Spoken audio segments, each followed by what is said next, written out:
Hari ini saya sangat berterima kasih dan menyambut gembira dan menghargai upaya dari Kepolisian Republik Indonesia dan dari Satgas untuk Pencegahan Korupsi Kepolisian Republik Indonesia di dalam melakukan pembahasan secara lebih detail, sistematis mengenai kenapa indeks persepsi korupsi Indonesia menurun dikaitkan dengan kegiatan ekonomi yang penting yaitu ekspor import.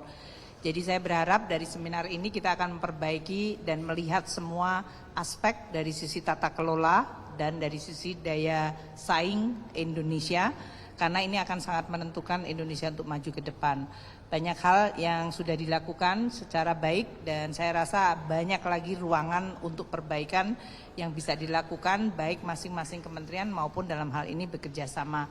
Saya berterima kasih Pak Kapolri dan seluruh jajarannya dan Satgas Pencegahan Korupsi untuk memiliki inisiatif membuat pembahasan seminar mengenai tata kelola dan juga dari sisi pelayanan ekspor import.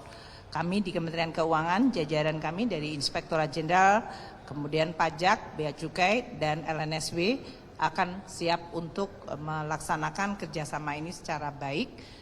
Dan fenomena yang sekarang ini memang harus kita waspadai bersama, sehingga bagaimana Indonesia bisa menata dari sisi bisnis proses, tata kelola atau governance, dan juga dari sisi pelayanan. Kepastian berusaha akan sangat menentukan Indonesia untuk tetap menjaga momentum pemulihan ekonomi yang sangat baik saat ini. Di sisi keuangan negara, korupsi itu biasanya karena ada perbedaan antara harga dengan apa yang pengen dibayar secara real. Jadi dalam hal ini bisa saja untuk menghindari bea keluar, bea masuk, pajak, import, atau juga dari sisi memang ingin melakukan kegiatan ilegal. Nah, ini yang mungkin perlu untuk kemudian ditata dan dilihat.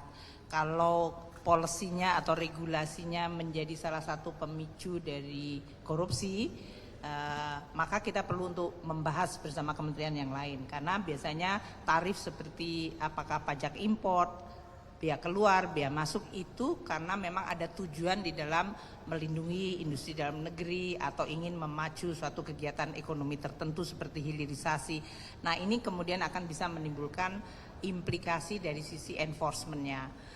Sementara kalau dari sisi kegiatan ekonomi yang sifatnya masif seperti tadi saya sampaikan, dengan adanya sekarang supply dari dunia itu yang sangat melimpah sementara demand-nya sangat lemah, ini juga akan menimbulkan rembesan-rembesan dalam bentuk kegiatan-kegiatan ilegal. Nah, aktivitas ini yang mungkin nanti akan dilihat secara lebih komprehensif sehingga kita juga bisa menanganinya secara terorganisir. Karena kalau enggak ya seperti Indonesia kan luas sekali, pelabuhannya banyak sekali. Jadi kita juga perlu untuk menggunakan resource kita secara lebih baik dan terkoordinasi sehingga dampaknya jauh lebih baik.